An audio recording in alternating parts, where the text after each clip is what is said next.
Right then, Manchester derby, Manchester City coming to Old Trafford. It is brought to you by Parimatch, and you can look at that bet a little bit later on. Check the chapters out below if you would like to see when that or any of the other sections of this video are. Let's start with a situational preview, how they play. So, Pep Guardiola has kind of been known for this 4-3-3, latterly being more of a 2-3-5 sort of formation. And it's become more and more adaptive over the years. I think he's actually become a far better coach since he's been in England. And I think some of the adaptations that he's made at City to his original philosophy, i.e. Cruyff's, i.e. Rinus Michels' original philosophy, have probably made the structure Manchester City have and the way they do it more effective. I actually think his Manchester City side, Messi aside, are probably a better football side. And for that, the reason for that is I think that the Barcelona side was a small technical side that achieved things that small technical sides weren't meant to achieve. His Manchester City side right now is a big technical side. And if you want to play direct football, which was the weakness of the early Manchester City and it was the weakness of Barcelona, if you wanted to bully them physically, you could do that. You can't physically bully this City team. So they are a problem. And I think that's only an adaptation that we've seen since he came to England. I thought Bayern Munich were overly reliant on being technically better than everybody else. But this Manchester City side, they're a problem. They are a genuine problem.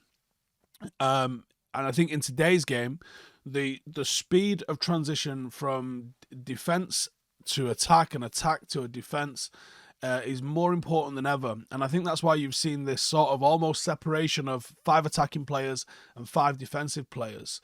And with minimal time change, the shape in and out of possession, Guardiola and other managers have tried to find the ideal solution to maintaining numerical superiority in the centre of the pitch, but also making sure that you can defend all zones and channels of a football pitch as well.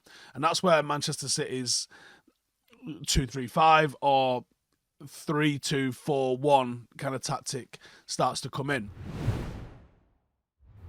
Now, rather than keeping 2 centre-halves at the back and freeing up wing-backs who move forward into the final third, Ruben Dias seems to hold a central position with Ake, Akanji or Guardiola almost playing like traditional fullbacks. But City will be without Akanji this weekend, so it won't be him. It very much likely be Ake and Guardiola. And the shape looks, in many ways, very similar, and there's no coincidence here, in my opinion, to Ajax's total football system and the Johan Cruyff, which Guardiola played in, 3-4-3. Now, at Barcelona, it was actually a 3-diamond 3. And Pep does do it a little bit different to that. In practice, the team defends with 4 defenders. But when the team is in possession, Diaz is one of the ones that will stay 1v1 with an opposition forward.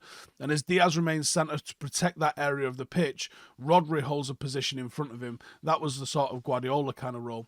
And the wide back 3 sits behind. Stones will move forward and come closer to connect with him. And you could also argue that that was a role in this team that Guardiola would have played himself. He did often feature at centre-half. He did often feature in what they would call a number 4. We would probably call a number 6. To the left of Rodri, Silva occupies the left half space and Alvarez is in the right half space. And actually Alvarez's positioning, we'll talk about that in a second because that's something that we saw, didn't see, and then I see a bit of an adaptation on it, and I think it's very interesting. Haaland obviously goes up front. He's a pressing forward that occupies and demands respect from opposition centre-halves who are reluctant to step up because of the correct fear of his speed and creating space in between the lines. The position of them 3 midfielders is much similar to how the team would operate in a 4-3-3 with 1 runner, 1 playmaker, 1 holding midfielder. And then we touched on Alvarez. Now, Alvarez is a striker. It's kind of unimaginable to think that he's going to be Manchester City's starting striker when he's got Erling Haaland in front of him. And last season, the role of Alvarez was to play when Haaland didn't. and to give Haaland 10-minute break at the end of a game. Haaland's come in, he scored goals at an unprecedented rate, and it looked like Alvarez was just going to play second fiddle. It's not a bad role, be the backup to the guy that's very likely to win a Ballon d'Or. But with the absence of Kevin De Bruyne, Guardiola's come up with a solution where he's able to play both strikers in a team by positioning Alvarez behind the line, behind Haaland, like a second striker. Now, obviously, he's not Kevin De Bruyne, but his tactical role is very interesting because he's almost a bit of a hybrid. And I think this is something that Guardiola isn't quite getting credit for, and I don't usually give it out freely, but he probably deserves some for this. So Alvarez drifts around the pitch like an attacking midfielder. He moves across those central spaces behind the striker in his own little pocket of space, dropping deep to try and link the play. He combines that with movement in the final third like a striker. He looks to penetrate with runs, and he gets into the opposition box from deep, and he scores goals because of that. Guardiola has unlocked the creativity of Alvarez by deploying him in this position where he is absolutely flourishing. And it's actually led to an uptick in shot-creating actions this season compared to last. 3.8 this season versus 3.2 last season. And shot-creating actions, actions by a player that lead to a shot, which can be a pass, it can be a dribble, and obviously it can be a shot for himself. As a result, Alvarez is now one of the top contributors to chance creation for Manchester City in the Premier League, effectively replacing Kevin De Bruyne in the team, which I think was no easy feat whatsoever. Guardiola shares that chance creation responsibility across all City forwards. Each player has been assigned a way to contribute in a different sort of manner. And when breaking down different means through which Alvarez creates for the team, you start to see some things. A majority of his passes come from open play, so live passes, and dead ball situations like free kicks and corners. That was a responsibility that's just been directly handed to Alvarez after Kevin De Bruyne's injury, because Kevin De Bruyne was that guy. He did that. And I think this sort of rapid increase in the creative output that we've seen has unfortunately perfectly transpired for a phase in which the team needed it most, with obviously Kevin De Bruyne being out. And then the Stones role. Now, the Stones role was covered by a lot of people last season, because it was quite unique and new last season. But I think the return of John Stones is actually huge, and his role has become a very, very interesting one. And actually, it's been bloody impressive watching him take to it. The 3-2-5 that City are lining up in, there's a lot of similarities between, the libero or how Ajax used to use this number 4 with Total Football. Or, like I said, even Barcelona under Johan Cruyff themselves, the 3-diamond-3 sort of formation that they used to play. When the team's in possession of the ball, Stones and Rodri operate in the middle of the park almost like a pair of sixes. In this structure, Rodri remained largely in the centre of the pitch, but he could move into the left a little bit, and Stones was responsible for holding his position and slightly to the right half space. The position of the double pivot is so City can create a defensive block that's very hard to penetrate through the middle, as well as creating numerical superiority in the middle of the park. I think what Pep realised is most teams aren't going to cheat and leave 3 players forward. Pep operates the same principle a lot of managers do, which is to be +1 in the defensive line. So if you're coming up against a team that plays 4-4-2, typically that's how teams will line up in a defensive structure against Manchester City with a 4-4-2. Then you don't need a back 4 to look after those 2 forwards. And sometimes against City, people might even only leave one attacker up. And that doesn't require 4 or even 3 defenders to deal with. Pep wanted more men in wherever he could in the pitch. If you put 4 midfielders in, he's going to put 5. He's going to find a way to do that, because that's how he likes to exploit teams, is by having more manpower in certain areas of the pitch. And it isn't necessarily a complete reinvention of football the way some people have mentioned it. It's a reimagining of what Johan Cruyff saw football as. And obviously, Guardiola being a massive disciple, a big Cruyffian manager himself. So it's not a complete revolution of it, but I think the way he uses Stones and the way Stones has been able to play, has given another dimension to that team. And Stones has become pivotal to how City retain and maintain possession and control in the build-up. And they switch play effectively through those 2 sixes as well, because teams do sit back against City and teams do low block against City. But with Rodri and with Stones, they've got 2 very, very capable ball players that are also quite physically imposing, that are very, very comfortable switching the ball from left to right and right to left. And then they know behind them there's a little screen of 3 players, should they be required to be able to mop something up. So those 2 can get a little bit adventurous, knowing that there's an effective back 3 behind them as well. And their job is just to find those creative players, find Alvarez, find Bernardo Silva. Can they even get a ball through to Haaland? Tough when teams are in a low block, but that's what they're looking to do.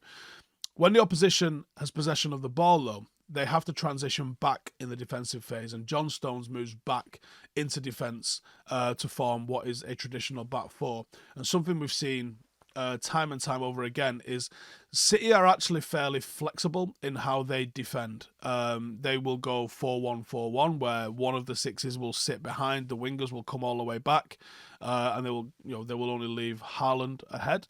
Or they'll go with the very rigid and actually defensively brilliant 4-4-2. 4-4-2 just works excellent because people know exactly where they need to be. It's strong in the centre. It doesn't drag people out of position, and it just works. You can't play 4-4-2 if you're a possession-based team because the angles aren't there. But from a defensive point of view, you don't really need the angles. You need structure and rigidity, and that works. The position of Stones and Rodri in that double pivot in midfield, with the likes of Alvarez and Bernardo Silva slightly higher, creates a bit of a box.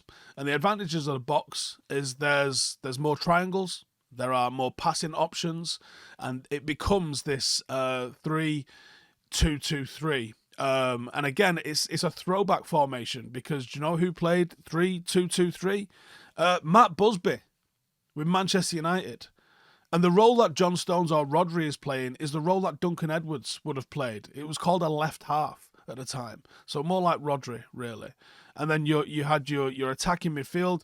That would have been the likes of Bobby Charlton in that sort of area. So it's a throwback formation, and it makes me wonder, will 4-4-2 as an attacking formation come back with flying wingers again? Because I think these things always come back in. If everyone starts doing one thing, you're going to have to do something different, and then that's how you exploit it. So it's a 3-2-2-3, aka the WM formation. And as always, it is possession orientated, and it's a matter of ensuring that every player has at least a couple of passing options when they're on the ball. And then they have overloads by movement. So it gives freedom for the 2 central midfielders to push forward. They can support this is the 2 attacking midfielders. They can support the 3 forwards in the final third with frequent runs from deep, and they are almost unshackled from defensive responsibilities. So like we said at the top, this is City attacking with a 5 and almost defending with a 5 at the same time. Third man runs is something that we see very often from City. Alvarez makes incredibly smart movements. Some people are playing over here. I'm going to go make a run. One of them will spot me, and then the ball comes into the box, and Alvarez gets a shot off. Bernardo Silva is excellent at making runs both with and without the ball. And when you've got Haaland to deal with, having these sorts of players running off the ball is an absolute nightmare. The way Pep sees it, better attacking structure equals a better defensive structure. Pep doesn't overthink the defensive side of the game because he's looking to just dominate your hit. Pep's primary way to win a game is to have the ball. So I think he sees having the ball in a better structure means that they're better defensively. Now, obviously, the movement of the 2 number 8s, they get pushed up either side of Haaland, typically. That creates a front 5 that covers the width of the pitch perfectly. There are 5 zones of a pitch. Going from left to right, you have got the left wing, you've got the left half space, you've got the centre of the pitch, you've got the right half space, and you've got the right wing. He puts a player in every single one of those channels. And that attacking structure pins back an opposition team. We spoke about this in the preview for Copenhagen. Copenhagen like to push their fullbacks forward as well as their forward 3. putting 5 against 4. That's how they look to try and overload you. And the antidote to that, if they put 5 forward, you need to have 6 back, which means that you pull your 2 central midfielders back, which means that there's space now just in front of the box for the creative players to try and play. That's what Manchester City are going to do. And that's where you're probably going to see the likes of Rodri and Stones dictating play left and right. As your defensive structure is panicking, trying to cover all of the gaps, those two are switching it left and right and really hurting you. And what you will see happen quite often is if the opposition doesn't want to drop both of their number 6s in, because they would like to try and put a little bit of pressure on Rodri and Stones as they're in possession, then it pulls one of their wingers back, or both of their wingers back, because they're dealing with extra men in the box. And if they're pulling both of their wingers back, they don't have the attacking outlet. So it's problematic for teams when they want to go and do that. Now, that attacking structure of 5 forwards versus 5 defenders does mean that they end up having an extra man in the middle of the pitch, which they already had anyway because of the structure that Pep wants to play. It forces opposition teams to be a lot more compact, and it opens... Now, they are going to pack the box. That happens. But it does mean that City have got all the time in the world then to play the ball around, and they are patient with it. They will happily go patient and just wear you down with it. You know, they will push the fullbacks forward, so you've got to go 1v1 with them, and they can just relax with the ball. And they're very good at it. The real benefit of that attacking structure is just the increased probability of keeping hold of that possession. When the entire opposition is inside their box panicking about what you're going to do, then you've got the ability to remain calm, 2 excellent players who are going to rotate possession, and it's easy for you.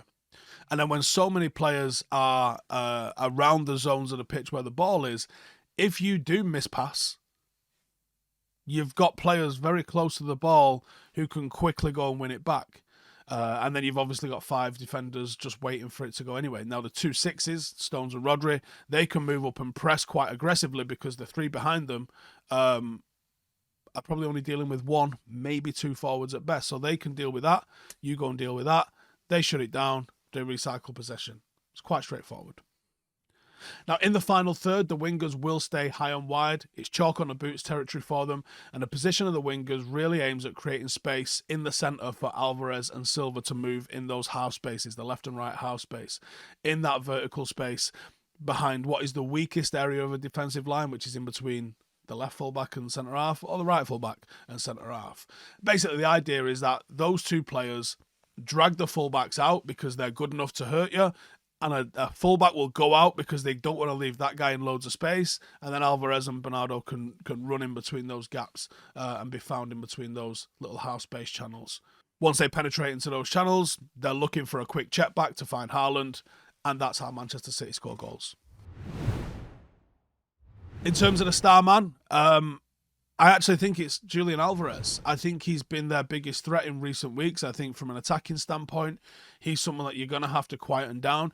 Treat him like you would Kevin De Bruyne, because he's making the same sort of chances as Kevin De Bruyne would. He's really ascending as a player, and I'm sure he wants to come to Old Trafford and really make a name for himself. He specialises in that cutback area, and we've spoke about this a few times, that United are absolutely dreadful in that cutback area. My Manchester United 11 is as follows. I don't know the fitness of a couple of players, so I'm going to take a guess on this one. I'm going to go McTominay, Amrabat and Bruno in midfield. And the midfield's so important. I don't want to go with that. I would rather go with Casemiro.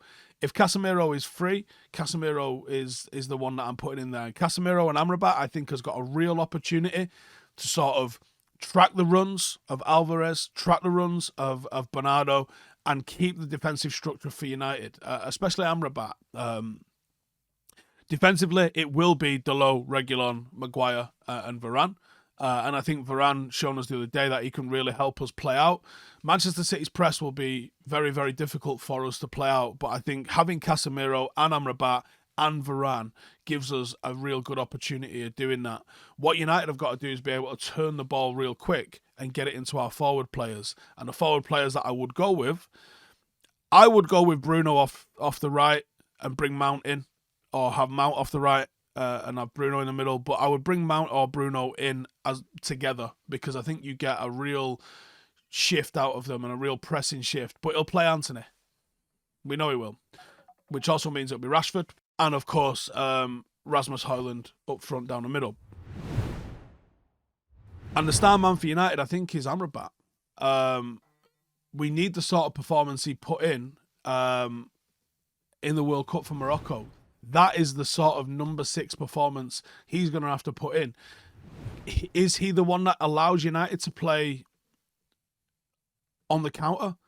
Because that's the one thing I haven't seen so far from Amrabat in a United shirt is, or actually from Ten Hag at United, is our ability to be able to play on the counter. And we've got brilliant assets to be able to play on the counter. So I'd like to see us do that.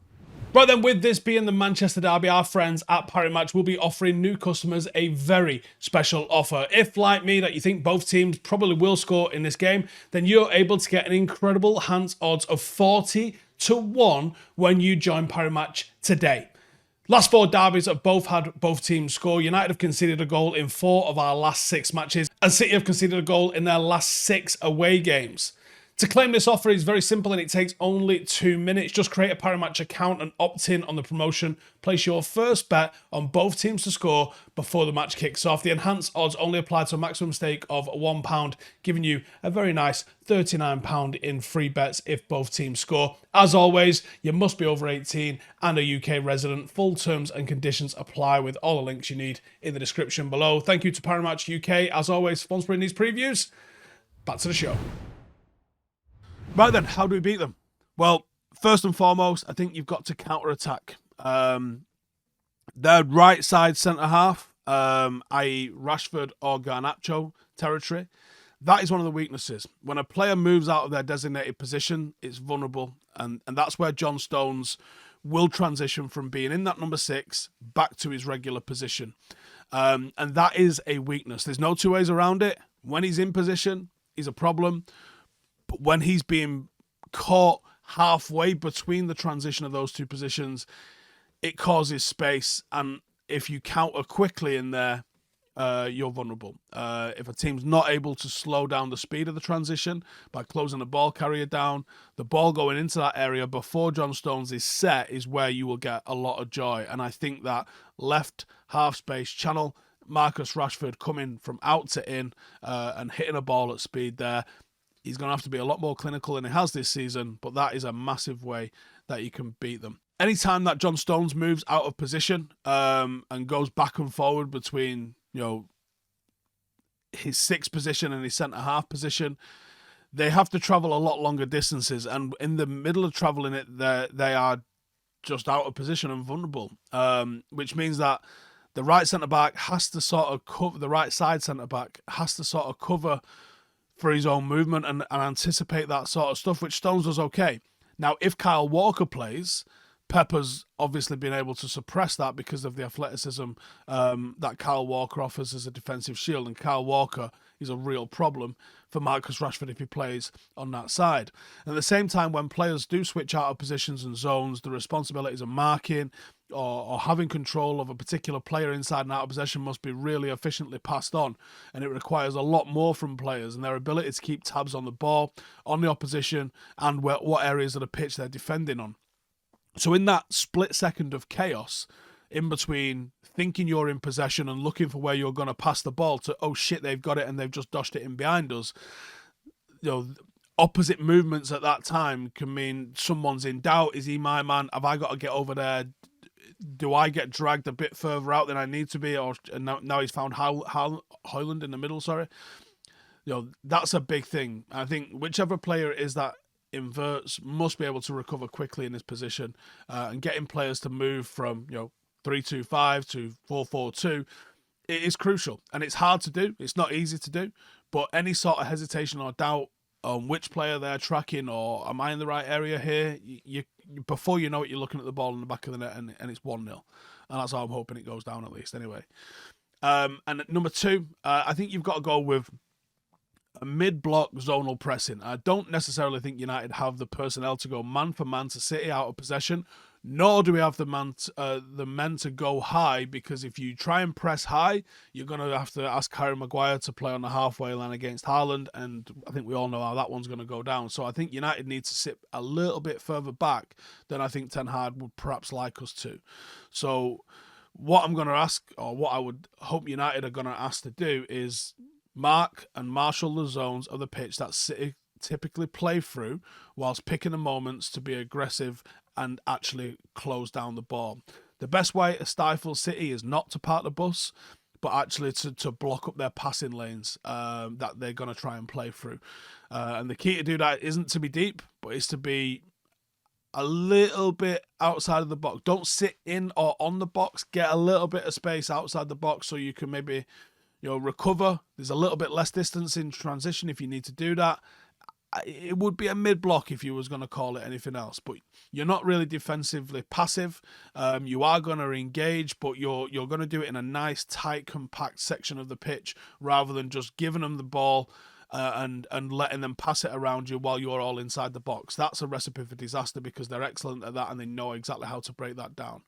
In attacking phases, City are going to maintain position because that's how Pep wants them to play. Players are spaced out according to where they know they need to be, and it is absolutely drilled into them.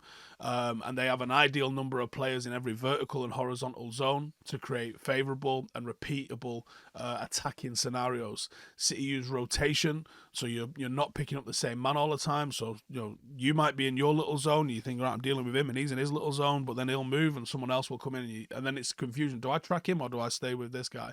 That's why we said zonal, mid-block, marking. Don't go man for man with them, because it's designed to drag you out of position. And the basic principle behind zonal is that every player is accountable for a certain zone. When a player enters your zone, that's your man. And zonal marking is often used because it's a little bit more flexible and it has a better control of space than, it's very easy. If you're man marking 3, 4, 5 attacking players, you can all be dragged out of position because you're all man marking, and then a fullback just comes up out of nowhere and you go, who the fuck was marking him? Or, as you've seen with Manchester City, a centre-half will step up and you go, who's man's he? So it's better to be a little bit more zonal with Manchester City and make sure that you're always in a structured position. Block off the passing lanes. You know where they're going to be. And try and give you a little bit of space. Don't sink all the way into the box. Trust Onana to sweep up anything that goes in there, because he's good at that. That's one of the reasons we signed him. And let's just see how it goes.